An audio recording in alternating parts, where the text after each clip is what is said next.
Kano ke kuuma kakalimagezi akagenda okukozesebwa mu kulonda okubindabinda. Okusinziira ku nkola y'obuuma buno, omulonzi alina w'ateeka engalo olwo akuuma ne kaleeta ekifaananyi kye ebimukwatako n'ekifo w'alondera. Akakiiko k'ebyokulonda katongozza obuuma buno obusoba mu 3,000 n'ekigendererwa ekyokulaba ng'okulonda kugenda bulungi nga tewali akutaataaganya naddala abo abasuubira okulonda emirundi egisukka mu gumu. Twabagamba tulina polling station emitwalo 2,810. Tuyingiza obuuma emitwalo 3 mu 2024.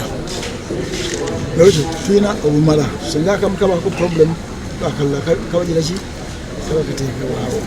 Obuuma buno buzze kutuyamba mu kukakasiza ddala nti oyo azze okuba kabuyoyo. Akulira akakiiko k'ebyokulonda Engineer Badru Kigundu annyonnyola nti olwa tekinologiya w'obuuma buno teri muntu ajja kulonda mirundi egisukka mu gumu. Engalo zo zino ennya zino ziri mu lufuutifuuti very crucial. Emu ku zo esobola okulambika nti ddala awozze weewo. Oba oteekamu eno nkuuma kali mangu nga ebintu byo nga bivaayo. Bw'obanga tokwera mu kifo ekyo akuuma kajja kukubuulira nti genda Katwe toli wano ku Africana.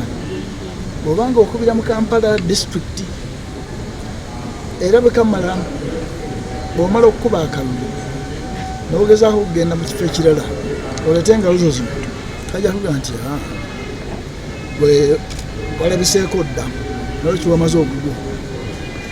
Era tulina entegeka ekiraba nga kiyiseemu abo abagezaawo okuzannya emizannyo tujja bakwata. Bw'abadde atongoza enkola y'obuuma buno omukubiriza w'olukiiko olukulu olw'eggwanga Rebecca Kadaga ayaniriza nnyo enkola eno era n'asaba akakiiko kafube okulaba nga n'abantu abaliko obulemu ku mibiri bayambibwa okusobola okulonda. I'm not sure how the PWDs are going to vote. Those who don't have hands, the lepers whose fingers are not there. I think we need to hear how they will be supported to exercise their constitutional role. Okuva akakiiko k'okulonda kalangirira nti kagenda kuleeta obuuma buno, ebitongole eby'enjawulo bivuddeyo nga muno mwe muli n'ab'oludda oluvuganya ne bisaba akakiiko k'okulonda okubaawo n'enteekateeka endala singa wabaawo obuzibu obuteebereka n'obuuma buno. Sabbiiti eno akakiiko k'ebyokulonda kasuubira okusisinkana abakiise b'abavuganya ku kifo ky'omukulembeze w'eggwanga 8 n'ebibiina by'obufuzi babannyonnyole ku nsalawo yaabwe ey'okukozesa obuuma buno mu kulonda era nga n'okubatendeka engeri gye bikolamu mu okutwalidde. Wabula wadde nga bino biri biti n'obupapula bw'okukozesebwa mu kulonda bwatandise dda okufulumizibwa. Akakiiko k'ebyokulonda kannyonnyola nti ebitongole eby'enjawulo omuli Uganda, South Africa, United Arab Emirates ne United Kingdom biri mu kaweefube ow'okulaba nga bifulumya obupapula bw'omulembe ddala okukozesebwa mu kulonda okujja.